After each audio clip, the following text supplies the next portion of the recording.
what we do, what the association does. We are an association of all these companies. There are over 200 companies within the entire spectrum of aviation, including 59 airlines, and up to over 200 other organizations from manufacturers, OEMs, suppliers, aviation services, and of course airports. And this is the entire ecosystem of regional aviation working together. And we do two things for our members. We have a great community where everybody exchanges, networks, and learns from each other. But they also work together in achieving regulatory updates that are hopefully going to support the airlines to thrive. However, as Kostas just said, what we see is there's more and more a disconnection between what the regulators say and what the regulators do. Because they all talk about how great regional aviation is, how amazing it is to connect communities, how important it is to protect connectivity. And Kostas and I were in Cyprus earlier in the week, and that was all about that. It was like copy and paste for our website, so that was great. But then, at the same time, the regulations are not adapting, are not reflecting the uniqueness of these companies working for regional aviation. Here's a snapshot of the airlines. These airlines are providing essential connectivity. That's their main goal. And the profile is very different from the major large hub-based operations or airlines, network airlines. They are provided with the connectivity to support Europe's regions, and the key is equal opportunities. The key is everybody has the right to be connected. You cannot have an opportunity to develop a business or be able to develop a hotel or tourism activity without the connection. So everybody in Europe should have the same opportunity. That's what is called social cohesion, territorial cohesion. The type of operation is different as well, as you know, with the main hub carriers, with very short sectors sometimes.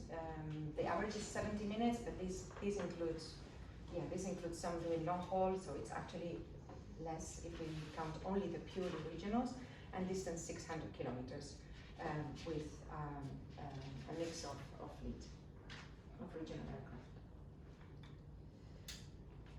These airlines, they work in a very different economic and operational reality, and they are providing with unique routes, and we will see in a moment that these are the ones that we should really be focusing on and protecting, because if there's a single operator operating one of these routes, and that happens that single operator is not part of a larger airline group or is not a big low-cost carrier, then the risk that this route will be discontinued in the future is quite significant, and we'll see some statistics in a moment.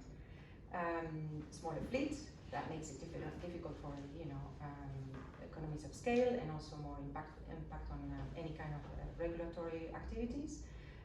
Very thin margins in the majority of the cases. So our members don't make big announcements about amazing profit makings and results to investors, because they're just family-run companies, the majority of them, with very, very thin margins, and that means that any kind of operational disruption or additional regulatory burden can have a significant impact on demand, and therefore those communities that they serve.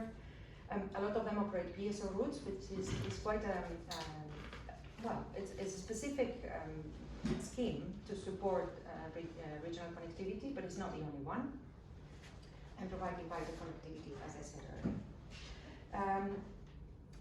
Last year we made a study about the contribution of regional aviation in Europe, and considering direct, indirect, and induced footprint, we came to a number of 335,000 jobs and 23 billion in GVA. Is this a lot? Is it not enough? It's important. I mean, there are numbers that are significant, but not the most important one. The most important one is all the additional activities that regional aviation is enabling. In the case of tourism, it's very clear. 4.5 million jobs. That is a significant number. 205 billion in GBA. That's approximately 12% of the total tourism budget of the European Union, which is quite significant. And what matters is we're not really just looking at the numbers per se, because every time we talk to the regulators and we put some numbers together, they look at the numbers like, oh, okay, they're tiny. But that doesn't matter. What matters is there are some regions that are 100% depending on people arriving by air. You've got the Canary Islands, for example. 79% of the tourism comes. This is tourism enabled by regional aviation. 79% of the tourism is enabled by regional aviation. Why? Because almost 100% come by air. Cyprus is 50-50. Malta 66%. All these airlines that are part of the association, Big Canarias, Malta, Cyprus Airways. I know we've got Widerøe, in Denmark DAT, Sunplus, in Ireland Emerald, in Greece Sky Express, all regional airlines. Now, what is a bit worrying, actually it's quite worrying, is that despite the importance of the sector, the trend is that regional aviation is down and it's still down. It's 19% pre-COVID levels, but it's still, compared to last year, minus 5%. It's reducing year after year. No wonder we all understand why military is up. Everybody's investing in defense, and this is not a surprise. But then, surprising, the cargo is a bit down. Charter flights a bit down slightly. So, low-cost mainline's rather flat. So that means that even if traffic is recovering overall, if we look at the breakdown by sector, the connectivity is being impacted.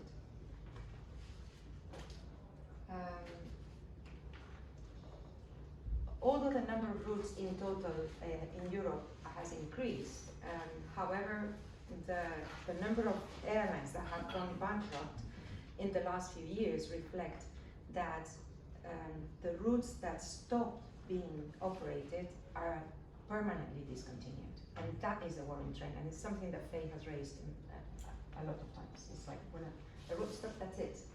That's it, because it's not in our business. Aviation, as we know, everybody in this room, is not just the demand that creates the supply, it's also the supply that creates the demand. So the supply is not there, the service is not there, that's it, people decide to drive.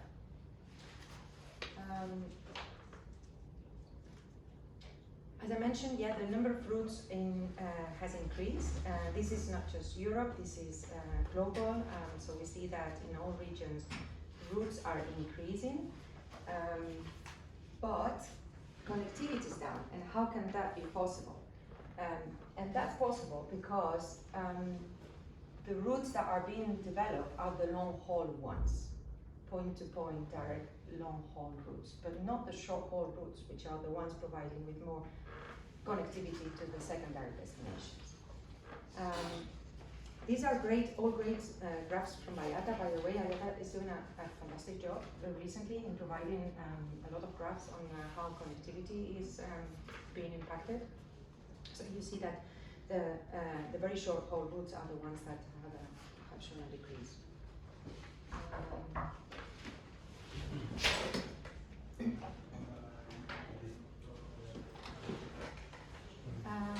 If we zoom into Europe, even if there are new airlines coming and trying to find their way into the market, it's interesting to see the breakdown between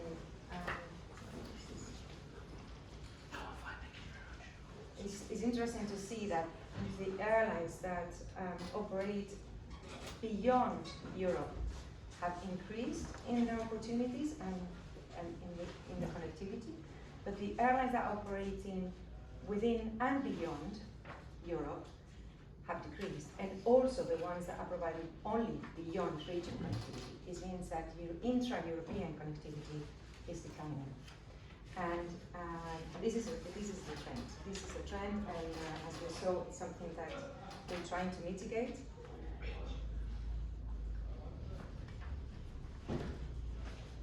Because the ones that also stopped, if you look at the number of seats, are those that we call thin routes. So thin routes are those that we call thin routes any route of less than 20,000 passengers. Sometimes we use 50,000, but anyway, you see that's where the impact is. It's clearer.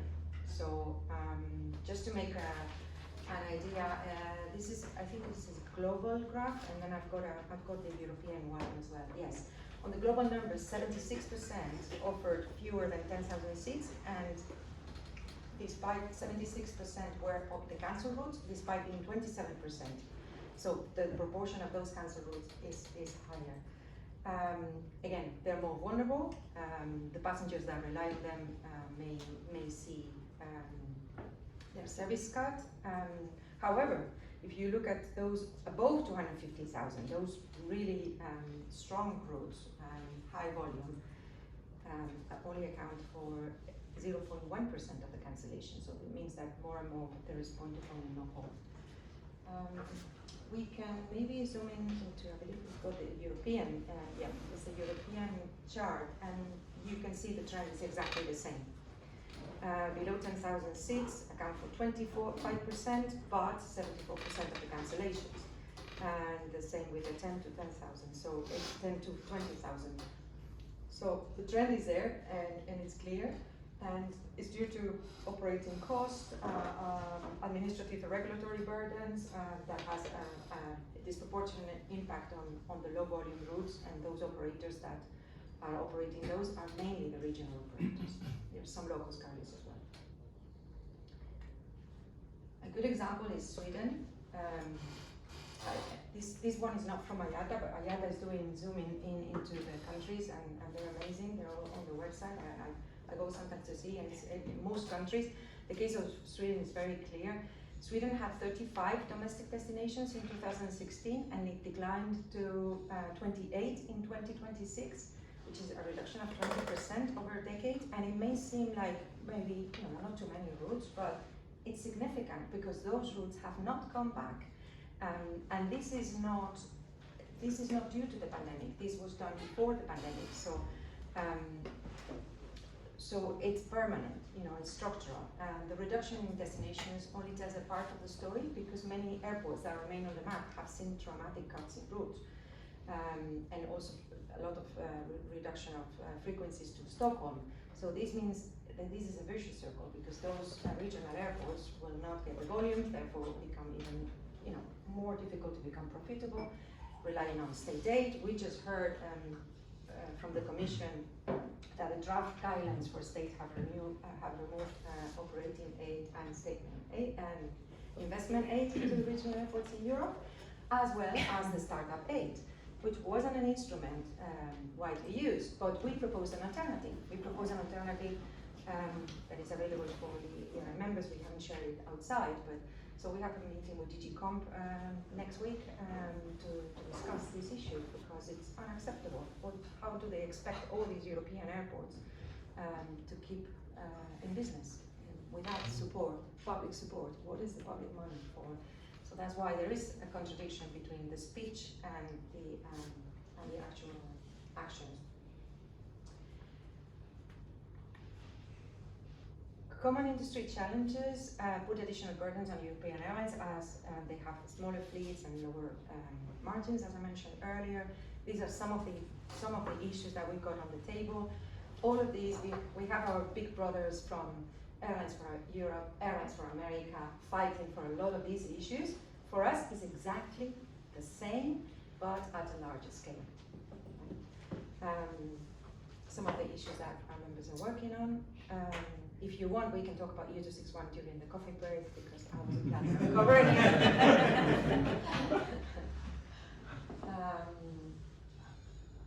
And then I just wanted to mention this. This is a very important slide that I take it from ACI Europe, and Olivier always uses it in every speech, is how the aviation taxes do have an impact on connectivity. So you look at countries like Sweden, Germany, the Netherlands, and Austria, all with significant aviation levies, and they have the sharpest losses in connectivity.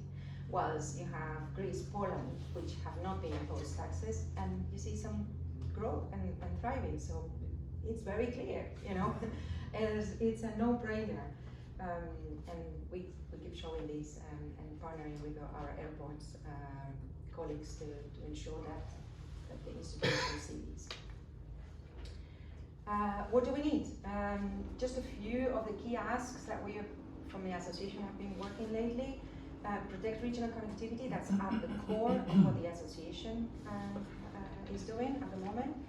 We have an opportunity with the aviation strategy that the Commission is putting together and will be announced in November. So now we are in the middle of the lobbying time. We're talking to the Commission on a very regular basis to tell them that connectivity competitiveness at the top and sustainability, yes, but financed and not mandated.